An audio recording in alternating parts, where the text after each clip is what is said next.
We're very pleased to be joined here at the EEI Financials Conference, the Edison Electric Institute, big conference in Hollywood, Florida, with Drew Maloney. He is the CEO of the Edison Electric Institute. Drew, thanks for having us here at your conference. Ryan, great to be here. Looks amazing. A record attendance. Record attendance. Lots of investment bankers, lots of financial activity.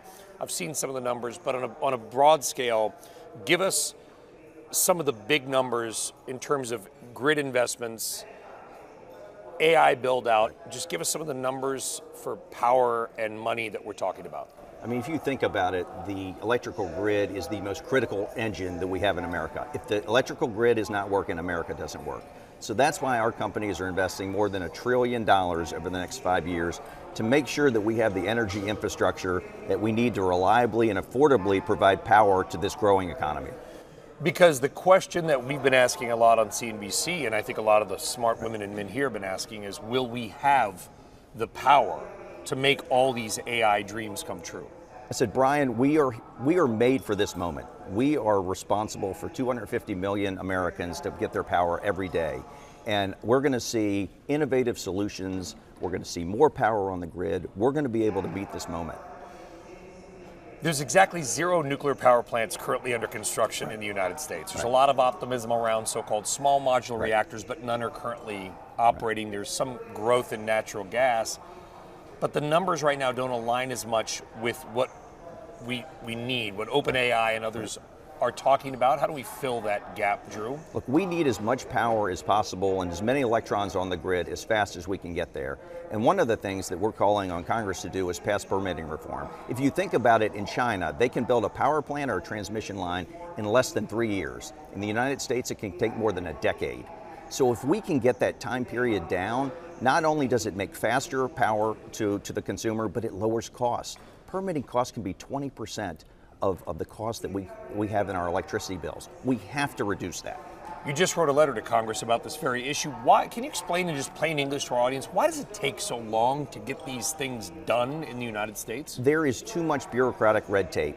There are too many different proposals that you have to go through, whether it's NEPA, whether it's water permits, whether it's litigation. All these add time and costs, and that's not acceptable for our customers. We have to do it faster.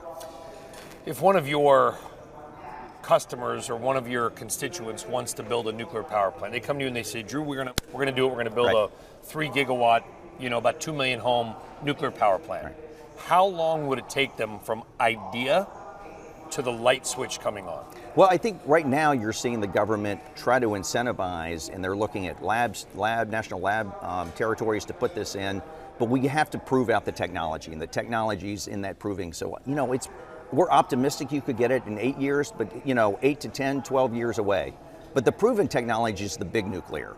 And we got to see if we can start getting that built here in America. Well, and the knock there would be like you look at Vogtle in Georgia, the state of Georgia, they would say, man, really over budget. Right. Slow and costs way too much money. Right.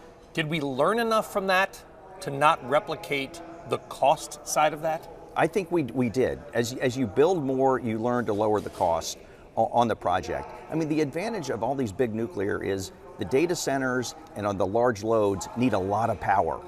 And that's a lot of power, and it's a proven technology, and we should start building that as fast as we can. And then finally, do you think a lot of these data centers are just going to go with their own power? We've already seen it, right? They're just putting a power plant or buying a power plant next to the data center, and it never actually touches the grid. What's kind of the vibe around here about that strategy? Look, the data centers we're talking to want to be connected to the grid. They want the reliability of the grid. They want the diverse energy mix from the grid. So most of the people we were talking to want to be part of that. And I actually think data centers can be part of the long-term solution. They can help us lower costs because they're such a large payer into the system, and they can provide more power into the system. There are programs that we're working with these data centers where they can curtail their load when we need load, and they can provide their backup power to the grid in order to stabilize things. It's an interesting point. The cost issue is one for consumers. Right. They're worried about the cost. They are. I want the data center and I want the AI, but I'm worried how much it's going to affect my electric bill. Sounds like you and the EEI are sort of semi-confident or confident that what they pay in might be able to mitigate any rate increase. I think not only can it mitigate it, I think it can lower costs in a lot of areas and help stabilize the grid. I think it's a win-win for America. And not only that, but what they're doing in the local communities with the tax base to help roads, schools, firefighters and everything. I think it's going to be a win-win for America. Drew Maloney, he is the CEO of the Edison Electric Institute. Thanks for having us at your Great. conference. Nice way to kick it off. Great. Drew, Glad you could make it. Thank you.